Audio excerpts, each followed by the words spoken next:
I'm going to give everyone a second to get on.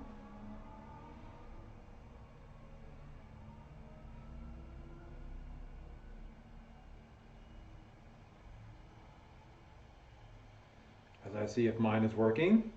It appears to be. All right, just give you a second to get on. There is a quiz. Most of you got it done. There's Power School's down. Again, no way. And so it's going to take a couple days for me to get the grades in. And of course, it's no longer syncing anymore. And it doesn't seem to be saving grades either. So I'm not sure how this is going to work. It's kind of a pain. I might have to do it all by hand and write it in my hand. So I'll get the grades out as soon as I can. And let's give everyone 1 sec. I got to run and do one thing real quick. And this will give you a time to get prepared, organized, get comfortable. And when you get to hear about nearly blowing the world up.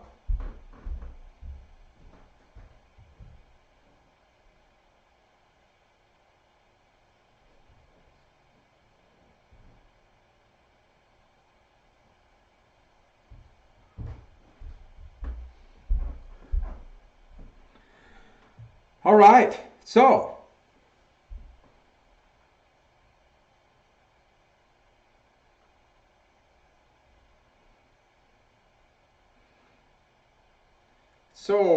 seems like everything's set. Okay, so we got right to the Cuban Missile Crisis. Oh, one more thing then. I am going to put out the last quiz in on Friday. I will do a couple of days of notes next week, and then I'm going to be basically done on Tuesday. And that'll give you the rest of the week to finish up. I'll do one more thing during the week, but that's it next week. They've asked us to kind of basically be wrapped up with any additional homework on Friday. I might give some kind of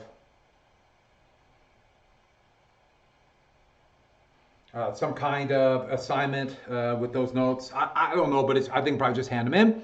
But I want to get as far as I can next week. And then that should give you some time to finish things up and make things up in other classes, etc. So let's go and finish up the Cuban Missile Crisis. So, Kennedy's New Frontier, and we had the Berlin Wall, which has stopped the brain drain, the near nuclear war that came out of that, Operation Mongoose, which was to give Castro an exploding cigar, and other big events that happened at that time were, well, we can go through them all. I just got to make sure my mouse is working. Yes, it is working. And this is where I gave you a great picture of, well, now it's frozen. The Great Cuban Missile Crisis cartoon. And the big things that are happening at this time, though, was all tainted by the Cold War, even though this was an unprecedented economic boom. And don't forget, the New Frontier, Kennedy wanted to finish the New Deal and the Fair Deal. Kennedy was a very liberal economically president, so a progressive, we would call him today, very progressive. And by the way, the screen's a little off, isn't it? Everyone give me a second. I just noticed that.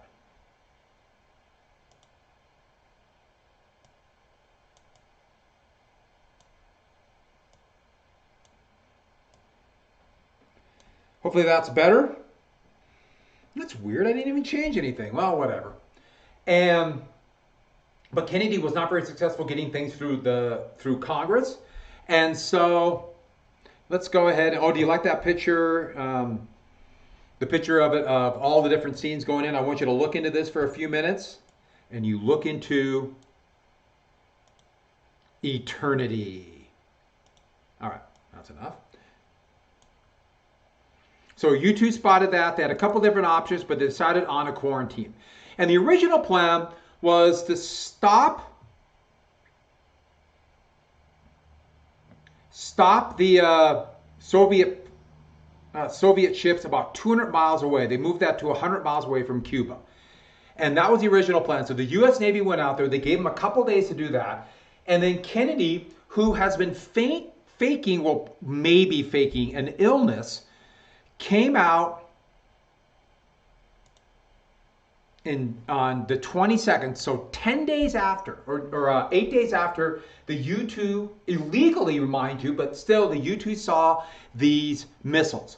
And Kennedy was going to give a speech, and there was no really a preamble. It was a little bit odd that at all three major networks, and there were only 3 television networks then, there were a few local channels that might have broadcast, but ABC, NBC, and CBS were it. He came out, and so this is unusual. And he came out at a time right during the movie of the week, which was like a very big deal. Back at that time, if you missed a movie, maybe it'll come back to theaters, or perhaps they show you on the new media television, but then it's gone. It's so weird now. It's still a little weird for me to think about, just if a movie came on, I can just go watch it anytime. And so Kennedy gave this speech. I'm going to play you just a little bit of this speech.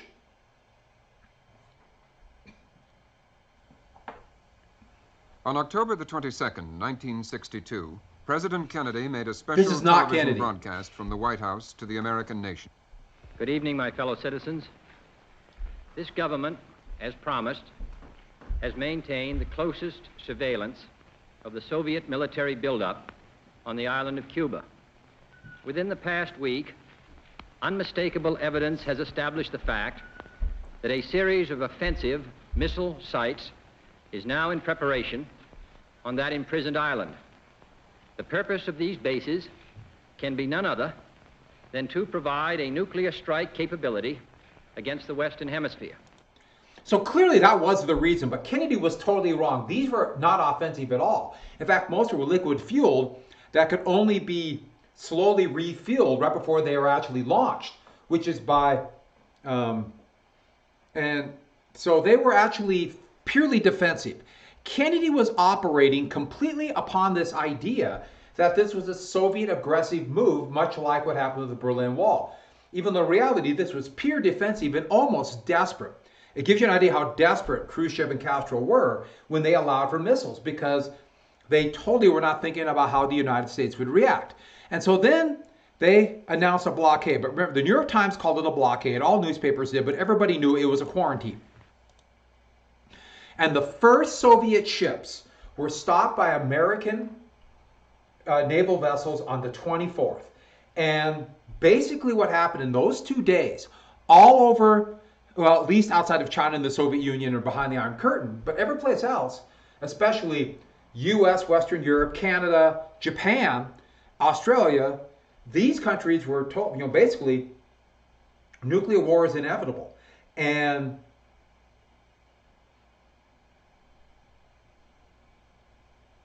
August brought up a good point. Some of the best best stuff on American history is done by the BBC. Hey, History Channel's got Ice Road Truckers. All right, back to this. So they were told to prepare, get food ready, to rig up their basement for a fallout shelter, even dig holes in their backyards to huddle down for 2 weeks during the worst of the nuclear fallout. I mean, this was a time where people were told the next time you hear a siren, it's the real thing. And this was on a needle's edge and a razor's edge, and everybody knew it. Needle's edge, that'd be kind of funny.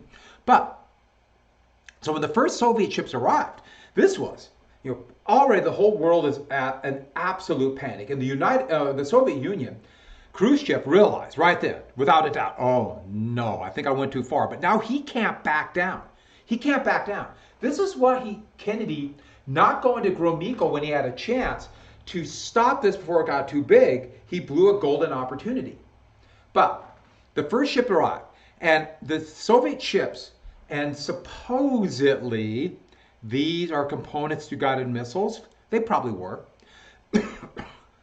They were going full speed at the American ships with the look like they were going to try to break the blockade. But in the last second, they stopped. They stopped. And then you have this weird stalemate. While this is going on, each of those Soviet ships were being escorted by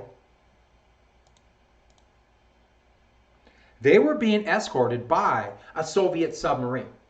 And U.S. Navy ships picked them up on their sonar. They picked up a submarine. And it was pretty common practice for United States ships to harass Soviet submarines, to do fake attacks on them with depth charges or other weapons. And I know what you're thinking. At least I hope you're thinking. That's insane at a time where the whole world's on razor edge. But that's what they did. A U.S. destroyer started to fake attack to try to get the submarine to surface. Start to fake attack while this Soviet freighter is sitting there, stopped, floating in water, and you have this weird stalemate on the edge of nuclear war. Well, the Soviet submarine just about launched a torpedo at the American ship. It believed that the American ship had dropped a depth charge.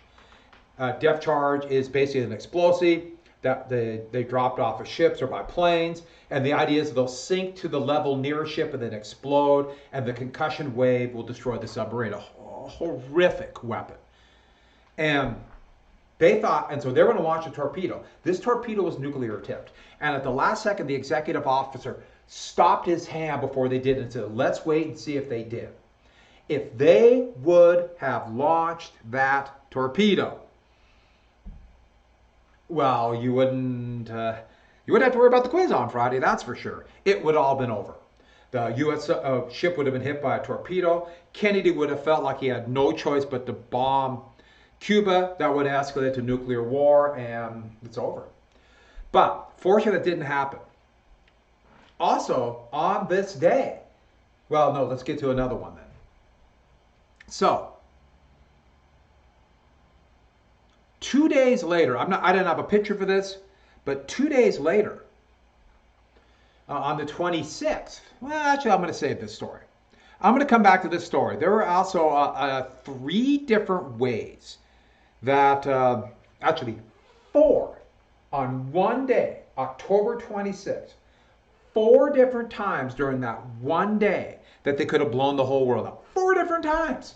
And most of these things, the American public had no idea. One of these things I would have been very happy I didn't know. In 1979, Strategic Air Command nearly believed that Soviets were going to attack and nearly launched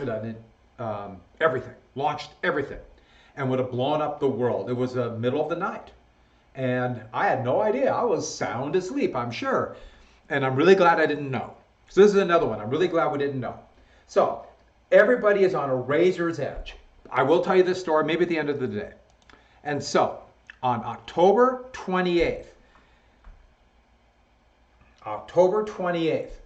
I should add, let's go back one thing.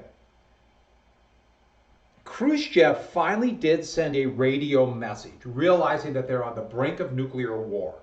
And in this radio message, it had to be decoded because it was in Russian. That took a really long time. It said basically, we can go back from the edge of nuclear war. We can step back if the U.S. agrees not to invade Cuba and a couple other things. While the U.S. was decoding this, another message, a clearly distressed and almost certainly drunk Khrushchev dictated another message, and in this message, he laid out more conditions. The Kennedy administration for the 28th of October acted like they never heard the second message. And this was actually broadcast over Radio Moscow. And I thought I had the slide for that. That's why I did that. I think I took it out. I don't know why. It's a lot easier. You know, it's one of those things when I'm in front of class, it's just different. But they broadcast that, or this was broadcast over Radio Moscow, so they had to pick it up with a regular radio, just a radio, AM, and they picked it up, had to translate it. They ignored the second message and just simply agreed to the first message. But on October 28th, the U.S. plan was at noon, if the Soviets don't respond, they begin bombing Cuba and they invade. And this would have led to World War III. This would have led to World War III. Fortunately, the Soviets responded. Most of the members of the White House staff, they went home on the night of the 27th, convinced this is their last night. And all over the world, this was as close as we had come to nuclear war without some kind of mistake or fluky thing. I mean, people thought it was over. But before noon, the Soviets sent out a word that they agreed. And so the U.S. agreed that they will not invade Cuba if the Soviets remove missiles. So that's what was agreed to. But in secret, the United States agreed to remove old medium and intermediate range Thor and Jupiter missiles in Turkey and Italy. Now, these missiles had been there since the late 1950s, and they were old. In fact, they were obsolete. The U.S. was going to pull them out anyway. The U.S. had just put in their first modern solid fuel Minuteman I missiles. They just put them in the silos, and they were ready to launch just before the Cuban Missile Crisis. In fact, Kennedy called them his ace in the hole, poker term. Solid fuel needs very dry climate, or it begins to degrade. And so these missiles were put around Great Falls, Montana, the first Minuteman III. So that meant these old liquid-fueled Thor and Jupiter were obsolete. But Kennedy didn't want it to look like we were bowing down to pressure, being blackmailed. So this was technically secret, even though the U.S. was going to remove them anyways. The U.S. and the Soviet Union came back from the brink of nuclear war. Kennedy, in the short run, his stature went up, Khrushchev's went down. The world breathed easy, but you can imagine they were totally on edge. Remember what I told you? The next time they heard a siren, and they used to do these warning sirens and drills all the time in big cities, but the next time's the real thing. Well, a week and a half after this, outside of Ottawa, Canada, which Ottawa would have been a target too, at least the belief was. Close ally to America, Britain, member of NATO. And a duck hunter was out. So this is going into November of 1962. A duck hunter was out, and he saw some He saw some ducks, fired, and missed, but his shotgun pellets hit a siren outside, a siren pole. They shorted the sirens in Ottawa, and the warning siren at a weird time, very early in the morning on a Sunday, went all over Ottawa. People absolutely panicked. Just panicked. You could imagine the fear. 3 people had fatal heart attacks because of the fear over this. So that should give you an idea how just on edge people were. You missed that fun. But the Cuban Missile Crisis, a couple of things came out this when they came back from the brink. And there's Kennedy and Khrushchev. Let's get a lock for this thing. And the nuclear war. That's a great cartoon by one of my favorite cartoonists, Herblock. But a couple of things. First off, they did 2 big things. A limited test ban treaty. There's supposed to be 2. These are 2 separate things. For some reason, it didn't quite work that way. And so they both agreed to quit testing open atmospheric tests, and they would go to underground tests. There would be an underground test treaty in the 1980s. And a lot of these tests by then were just simply to intimidate each other and to show, look at our weapons, and they would do high in the atmosphere, underwater, those sort of things. The other one was they set up, everybody called it a hotline, doing this weird radio conversation, and Kennedy had to actually his people had to meet secretly in a restaurant to meet with somebody at the Russian embassy. They realized they needed a direct line. And so they set up what everyone called the hotline. And I was told this, it was always like the myth that it was a red phone. You would pick up the red phone and quickly talk to the Kremlin. It actually was a telegraph line. And they would test it once a month. It was only used a couple times in emergencies, like example, like 73 and 74 during the Yom Kippur War. And with this scary moment, I know what you need. And I feel this. You need a palate cleanser because we nearly blew up the world. We nearly did. And so I for president, I for president, I for president, I for president. You like Ike, I like Ike, everybody likes Ike for president. Hang out the banner, beat the drum, we'll take Ike to Washington. I knew you needed this. Okay. All right. Ironically, what happened with this would forever change world history. Something that people don't talk about with the Cuban Missile Crisis. Less than 2 years afterwards, Khrushchev was ousted from power. Now, unlike what you think of most dictatorships, he was not executed. He was sent to his dacha, where he'd actually write an autobiography. But Eventually, it was two people, but eventually Leonid Brezhnev became the overall leader. And Leonid Brezhnev would dramatically increase the arms race. They thought that the Soviets were humiliated, and they vowed to never again be humiliated. And for the rest of the time of the Soviet Union, over 50% of their economy would go to military weapons in the arms race. 50% would go to, these are SA-6 surface-to-air missiles. They had these massive May Day parades. And here is it's okay. As an English speaker, they would say a Satan ICBM. And this is Leonid Brezhnev. And yes, originally the Red Army had no medals. Well, at World War II, boy, did they go medal crazy. And he was kind of a Stalinist, and that was my vision of the Soviet Union, that man, Leonid Brezhnev. When I was growing up, I had bad dreams about these eyebrows. But the Soviet economy, everything would go towards weapons, and that meant no consumer goods, shortages of food, clothing, necessities, as the West did not have these shortages, and this would eventually lead to the Soviet economic collapse of the early and mid-1980s.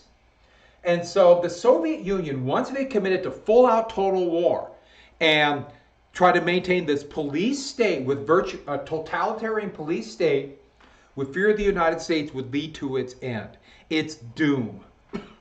And it's one of the great ironies of history. Great ironies of history. It was... Sorry, I got to move something. What killed the Soviet Union was the Cuban Missile Crisis. It was probably doomed anyways, but this would hasten the end. So people want to know why the Soviet Union collapsed in the 1980s. It was decisions in the mid-1960s. And they began to build weapons like mad. Look at this graph of all the strategic nuclear warheads. The United States would eventually have over 30,000, but the Soviets would have over 40,000. Tactical, or weapons to be used in ground combat, which looking back is insane, both sides had an additional about 40,000. Did I actually put never all behind? Oh my gosh, I did! Oh, you had to notice, didn't you? Well, I'm putting the F in right there. I didn't notice that.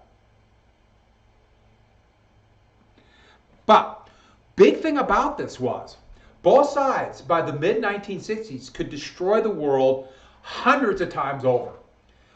About 400 well-placed nuclear bombs at less than 1 megaton, which is huge, around the world, but at strategic locations, 400 could destroy all life on Earth. And if spread out in the right places, and with this many weapons, 1,000, it's gone. And both sides had many times over. That got how crazy the nuclear arms race was. Absolutely insane that both sides could destroy the world many times over. And so this eventually, you can see the cutbacks here. I should add that we appear to be beginning an arms race again. President Trump has dropped out of a couple different nuclear arms treaties, and it looks like he wants another one. We'll see. And this probably won't become an issue in the election. I think, we have other distractions going on, but that appears to be going on right now. Excuse me. And yeah, Khrushchev was ousted. I wasn't clear about that. Excuse me. Khrushchev was ousted because he was, when he had to pull out of the Cuban Missile Crisis, he was humiliated. And he made his whole name on the fact that he was going to make the arms race, or make the Soviet Union work and end the arms race, and this totally destroyed him. He was so humiliated. It took about 1.5 years until he was ousted. And so that would be the world that most of us would grow up in, or most of your teachers will grow up in. The outcome of that world. And then here's the decline of the Soviet Union. But while this is going on, it's important to understand, nothing happens in a vacuum. So we have Cuba, we have Berlin, all these huge crises, and I'm not telling you everything. You know, there's a lot of stuff going on. We have to pick and choose. But at the same time, the civil rights movement was growing. That's why I want to show the rage within. The Civil Rights Act of 1957 did basically nothing. And Kennedy, lukewarm, came out for civil rights. And the Southern Christian Leadership Conference,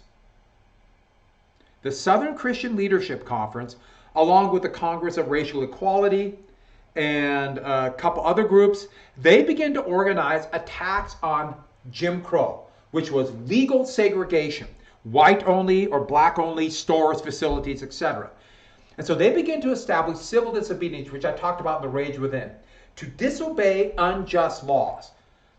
Therefore, to show one side is on the side of morality and right, and those who are enforcing the laws are on the side of immorality and injustice. This is incredibly difficult to do because structures robot. If those who are organizing and doing civil disobedience, if they got angry and used violence, that would give an excuse for the powers to be to say, look how violent they are, that's why we can't use riots and crack down. And it's so hard. And so young, very brave men and women would do organized sit-ins, and this actually is in North Carolina. This very counter now is in the Smithsonian Museum of American History. And they would be taunted, attacked, beaten. They were reluctant to arrest because they also realized the power of the courts. And I should add, this was an important lesson. Liberals used the power of the courts to throw out unconstitutional laws, and conservatives would learn from this. And that is why the number one thing that conservatives do today, as you can see with the current administration, is to get as many conservative judges. Because the court system behind the scenes can change things, like throw out things like voting rights acts or laws about segregation or protection from corporations, things like that. So they begin organizing this. And the big thing is, you look at these pictures, who looks like they're standing for justice? Who is immoral in these pictures? But what courage to have this dropped on your head, etc. At the same time, the Congress of Racial Equality, they began to organize what they call freedom rides. And so the riders, they would ride on buses and that were supposed to be segregated. Greyhound buses, it was complex because of interstate commerce. So they rode on interstate buses. But they would go city to city to challenge Plessy versus Ferguson. Remember the separate but equal laws, but the big thing was to register young people to vote. And they would be harassed, attacked, most famously around Birmingham, Alabama. Alabama, Mississippi would become two of the most famous states that would do to try to maintain and control or to maintain Jim Crow laws and the Grandfather's Clause. Outside of Birmingham, this bus, and this is taken just before. Now you'll notice they're white and black, and the photographer made sure they got the white passengers because I think you understand why, to appeal to white audiences. But young, mostly college-age men and women, they would be attacked by a mob with the Alabama State Police watching. The State Police, which is the equivalent to the Highway Patrol. And here they firebombed the bus. And then while the firebombing gets going on, the police waded in with clubs and beat the heck out of the riders. He's pulling a tooth out. That man right there who has a broken jaw, that's John Lewis, who to this day, he is a member of Congress from Georgia now and was one of the leading members of CORE. And yes, we should all go to the Smithsonian. I agree. I don't want to ride on a bus, no offense, for lots of reasons, but maybe another year.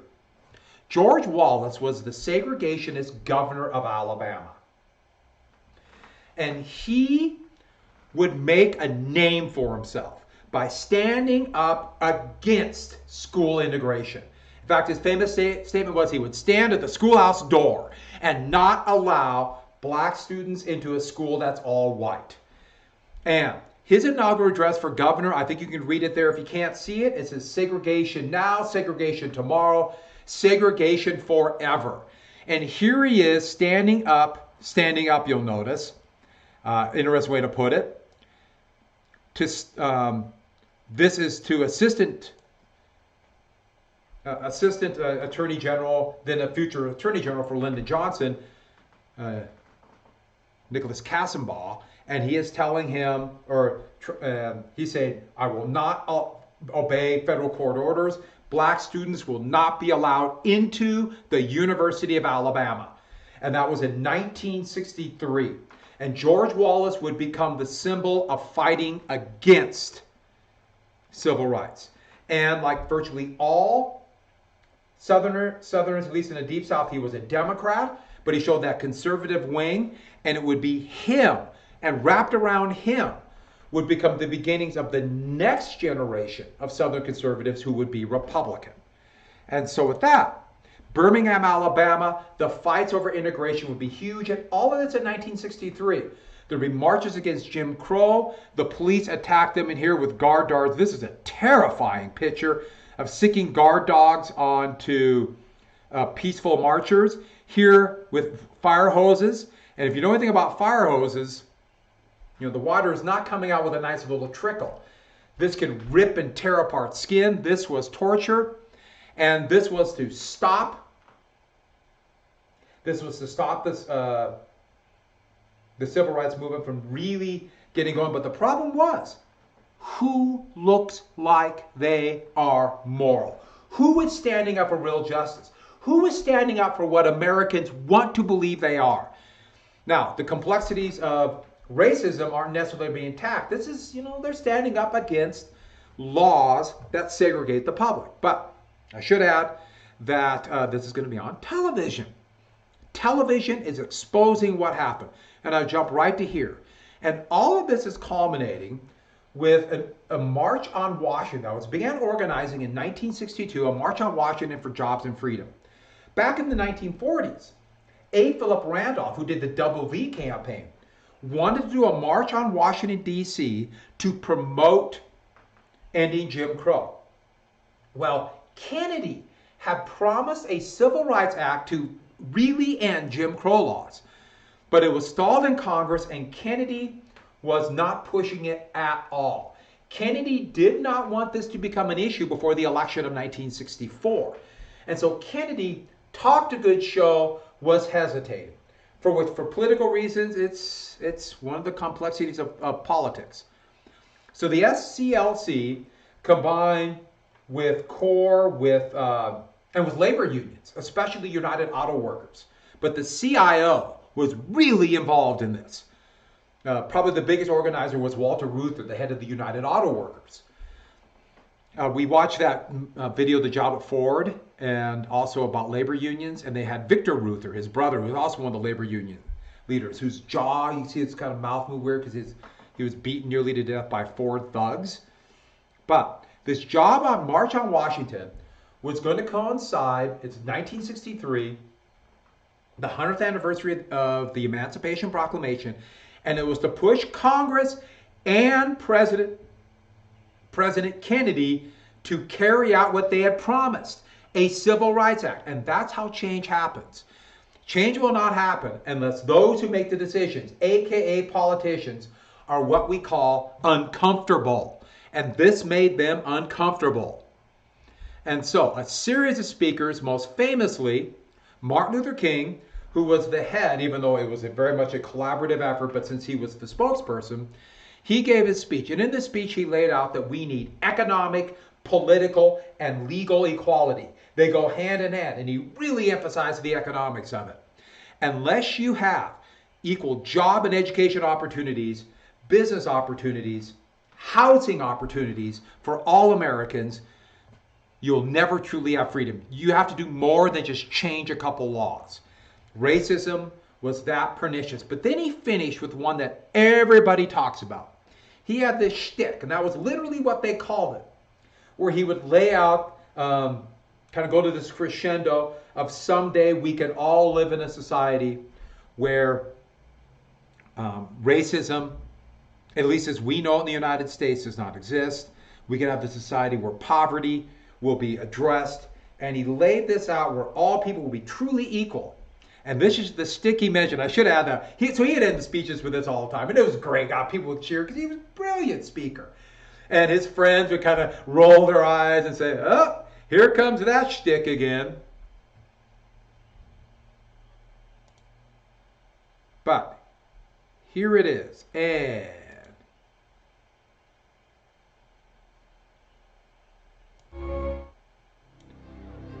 okay, cheesy music. Get past this. August 28th, 1963. 250,000 Americans, black, put aside his prepared... Now, I have to always address this. People remember the shtick. They don't remember the real fight for jobs. And this was labor unions. Labor unions, more than any other single organization in the United States, is responsible for bringing at least some semblance of equal rights for all Americans, and that includes African Americans, and that includes Hispanics, and that includes homosexuals, and that includes women, especially women. Text and shared with the protesters his dream of equal rights for all. Let freedom ring, and when this happens, the shtick. When we allow freedom ring, when we let it ring from every village and every hamlet, from every state and every city, we will be able to speed up that day when all of God's children, black men and white men, Jews and Gentiles, Protestants and Catholics, will be able to join hands and sing in the words of the old Negro spiritual, free at last, thank God Almighty, we are free at last. I wanted to show this because it is brilliant. It's a great way to end this, and this is what people remember, but he knew it's much more complex. You just can't simply say, it's all over, let's come and have a group hug, racism is dead. It doesn't work that way. Racism was done more than anything else, and you remember this goes back to Bacon's Rebellion. It is a class issue to make sure the upper class stays on top by finding an issue, race, that divides people and passing laws to divide one race from another. And you just can't simply announce then that it's over and the pernicious tentacles of racism will go away. It doesn't work that way. I should add that we look back at this, and this is used now, especially by people who are more conservative, who conservatives were opposed to equal rights, and now they say, see, this is all we need. And this Martin Luther's speech about all people coming together, which, by the way, Martin Luther King, he was a democratic socialist. But at the time, he was bitterly attacked by many people. Here is an example. This is a billboard. And this is totally made up. Excuse me. Some little allergies. Martin Luther King at Communist Training School. And all this stuff about King's a communist, race mixing is a communist. He was branded as a communist. People today in the United States will look back at this March on Jobs and Freedom. I'll say the March on Washington, forget the jobs part. And well, he was never accused of doing the Nazi Roman salute because, yeah, I see what you're saying, but he was so clearly not a Nazi because of that. But it wouldn't surprise me if somebody did, accuse him of being a Nazi. That's one of the things about people who attack. Somebody's good at attacking somebody else. They just throw mud. Just call people names, even if they don't make sense, just hoping something sticks.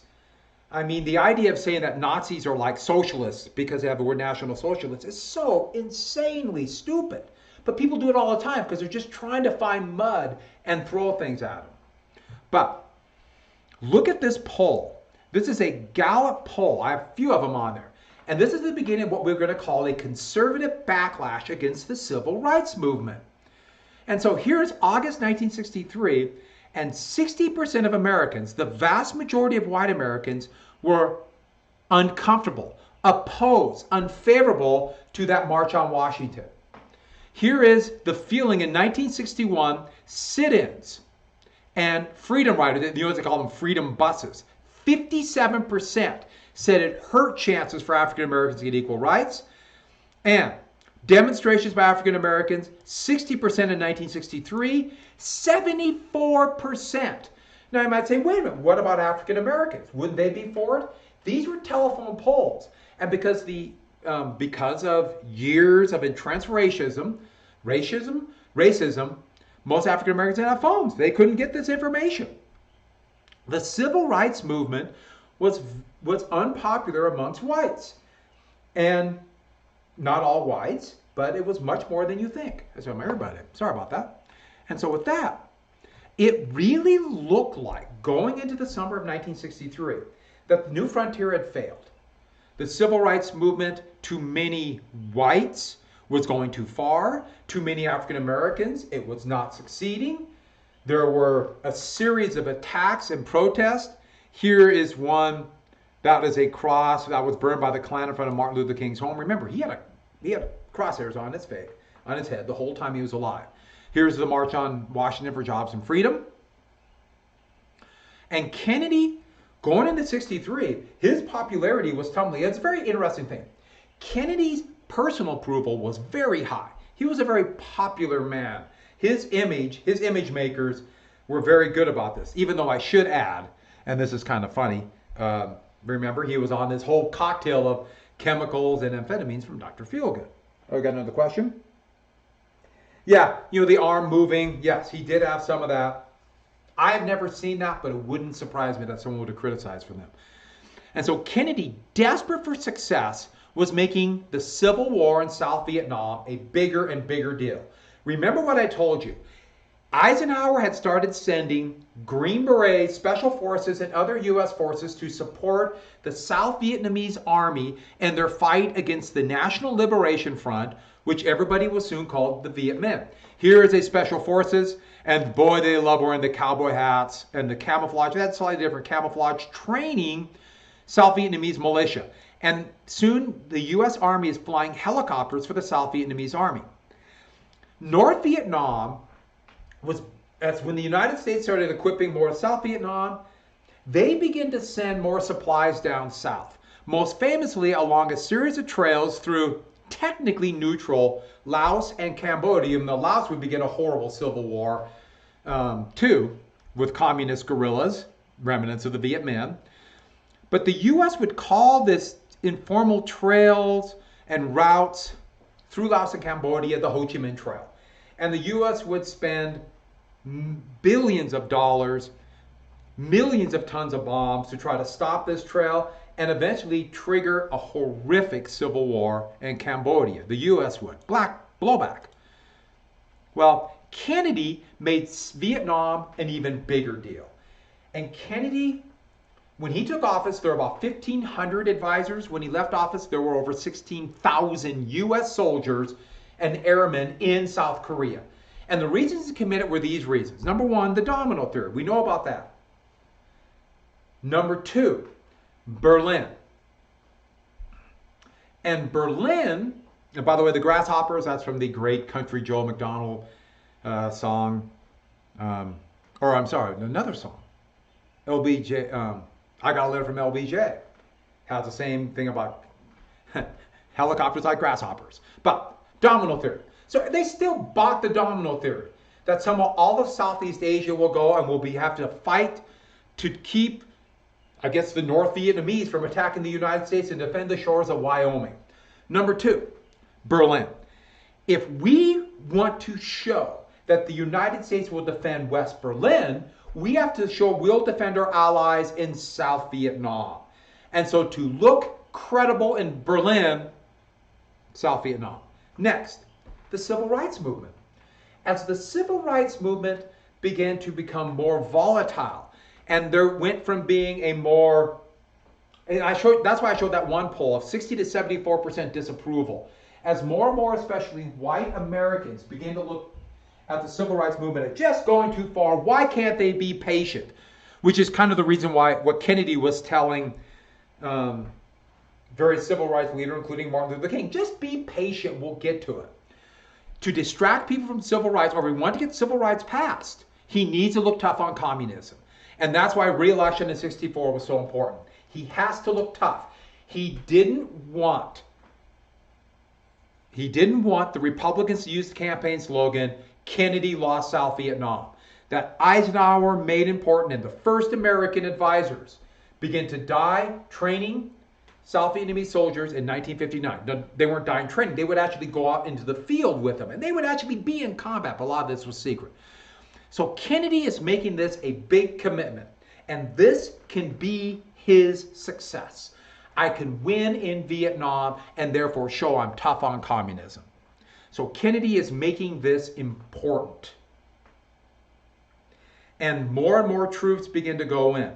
And so civil rights not going anywhere. It's not getting anything passed in Congress with the New Frontier.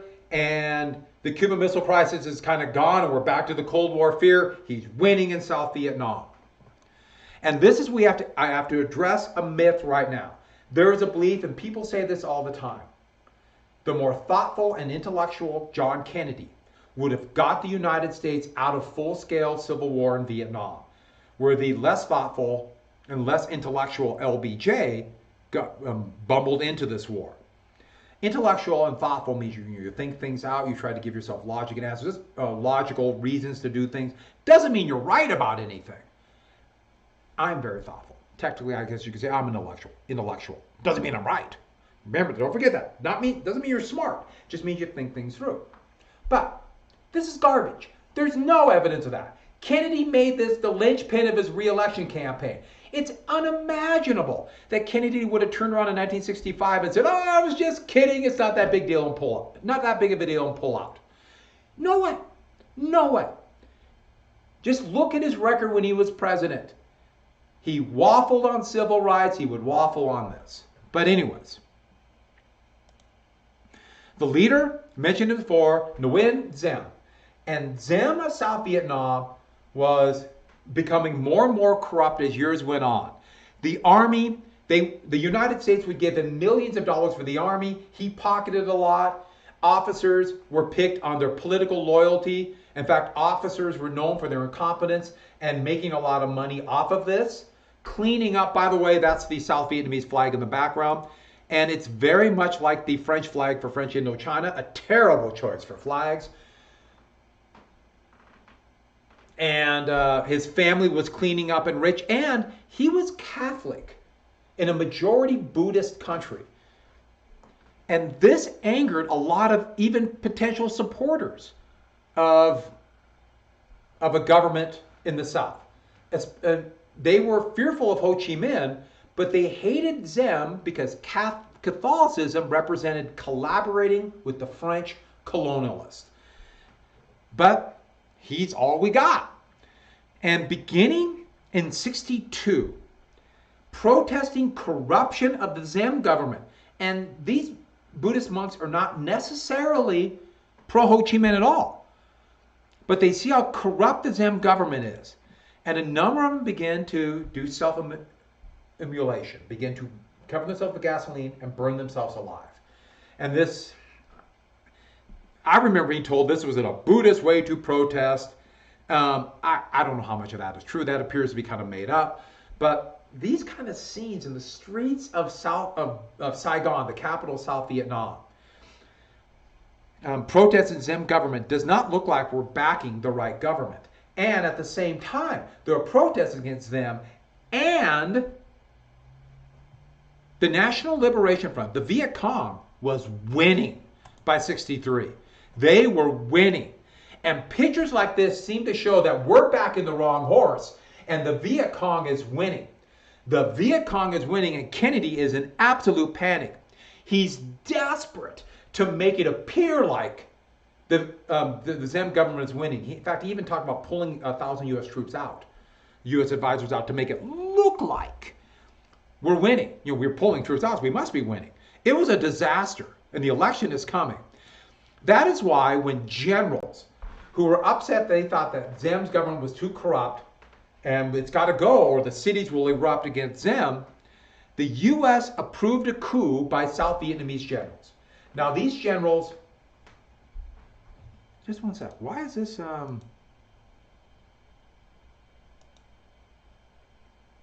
showing this down here? Whatever. By South Vietnamese generals. And they approved of this coup. All right, they approved of this coup. And the plan was to arrest them, get him out of the country. Well, they didn't just arrest him. They arrested and murdered him and brutally killed him. I'm glad this picture's not in black and white. This is in an armored personnel carrier where they beat him to death. And now a new general took over, Nguyen Big Them. But there would be a series of coups after coups after coups. Every 6 months, a new coup in South Vietnam for the next 3 years. But everybody believed that the U.S. was responsible. Everybody. By the way, this is September 63, I'm sorry. Everybody believed this. Everybody believed the U.S. was responsible. Now, the U.S. approved this, but this was purely done by the South Vietnamese military, armed by the U.S.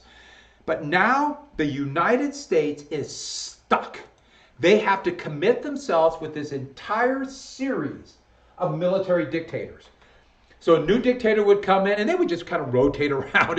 They just, oh, we'll get you, then we'll bring you back and bring you back. And the U.S. is stuck with them, and they would say, finally, the corrupt government is gone, a new constitution will be written, freedom is on the march, the founding fathers, etc. And then boom, another coup. And the U.S. is stuck, we had no choice. You'll see the same exact thing in your lifetime. In Iraq, the United States would get more and more corrupt dictators and basically kleptocracies, which means just governments that steal. And the U.S. is stuck with it because we have to make it look like we're winning. The same exact thing has happened in Afghanistan. We're stuck, and that's the problems with empires.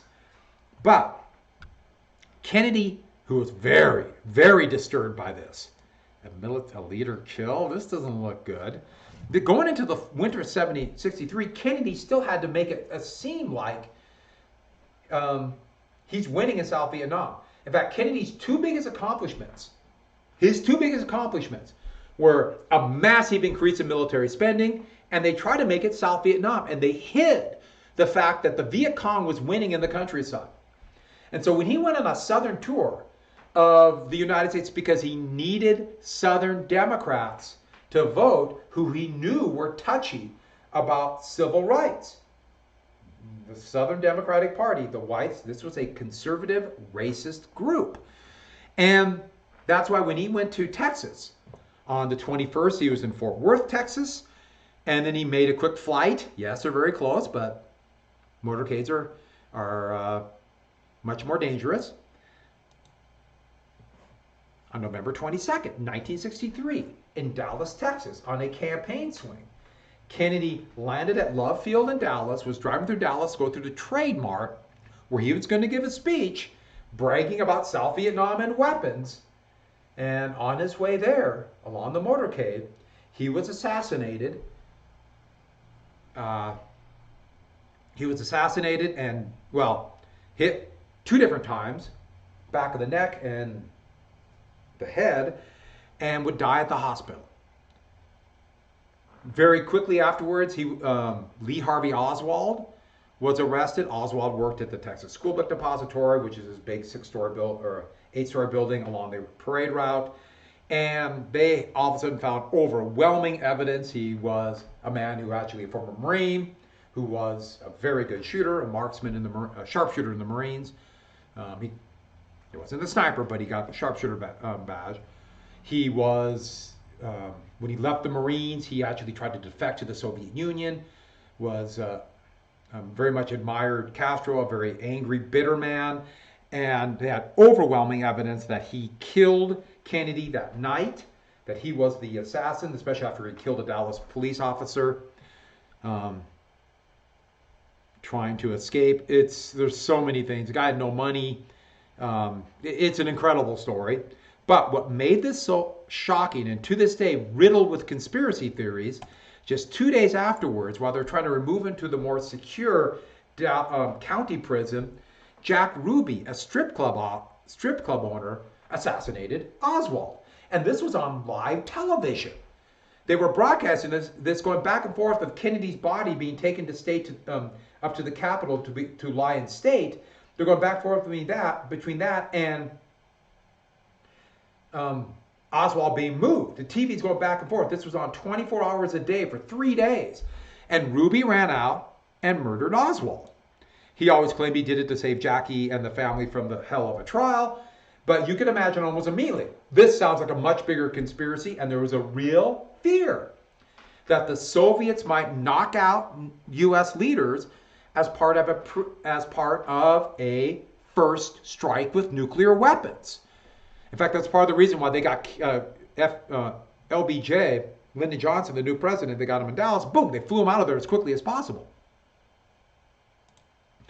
Well, the Warren Commission was created in 1963, at the end of 63 into 1964. Earl Warren was Chief Justice of the Supreme Court. We mentioned him before, and was created by the new president, Lyndon Johnson. Warren didn't want anything to do with this. They picked members of Congress, bipartisan, both Republicans and Democrats, and a few other leaders, including the former head of the CIA, Allen Dulles. Here is future President Gerald Ford. But they wanted to show that the Russians and the Cubans were not involved. Because if the Soviets were involved or the Cubans were involved, that could lead to World War III. And the Warren Commission, actually, the actual commissioners did virtually nothing. But hundreds of FBI agents and other investigators did an exhaustive survey, and for the most part, an incredibly well done investigation. And they found out, they ruled that Oswald acted alone. But there were a few holes and inconsistencies in the investigation, and there was actually one film called the Zapruder film, which Time Life bought, and they showed just frame by frame. You've probably seen this. We're not going to talk about this right now. But many people begin to believe that somehow this was a cover-up. And at first I thought it was a cover-up of maybe the Russians or Cubans doing it. But more and more people begin to believe that maybe it was Johnson who did it, or maybe organized crime, etc. And by the end of the decade, the majority of Americans believed that there was a vast conspiracy, maybe involving the United States CIA, to murder Kennedy because he wasn't tough enough on communism, which kind of blows me away, considering Kennedy's vast increase in military spending and sending troops to South Vietnam. But people believe stuff.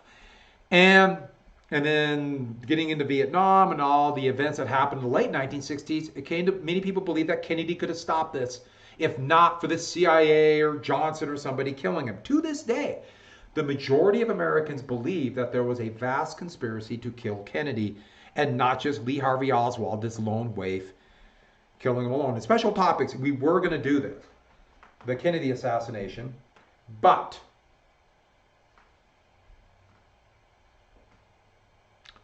I think you understand.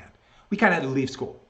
So with that, Lyndon Johnson became president. And that's where I'll start tomorrow.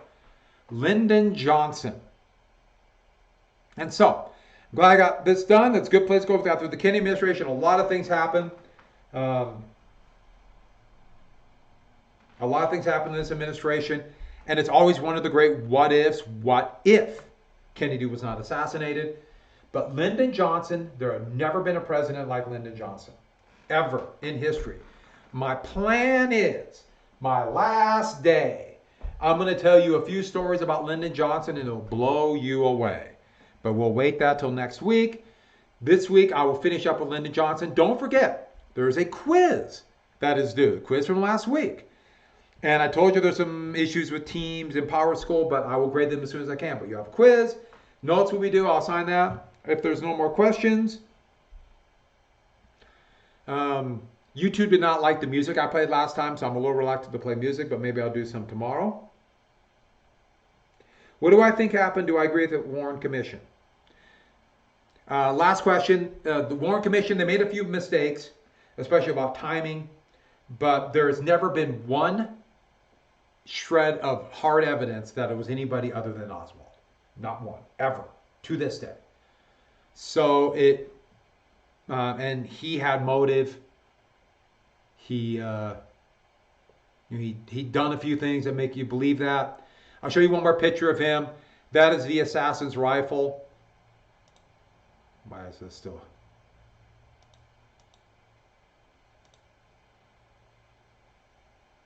Sorry about that thing in the way. I don't know why that's still there. But that's the assassin's rifle right there.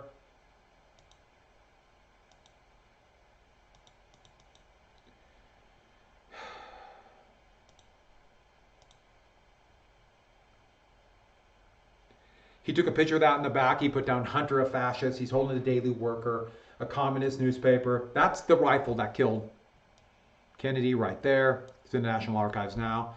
The evidence is pretty overwhelming. But you would not believe the depth of conspiracies, all the way to the reanimated brain of Adolf Hitler, all the way through. And on that note,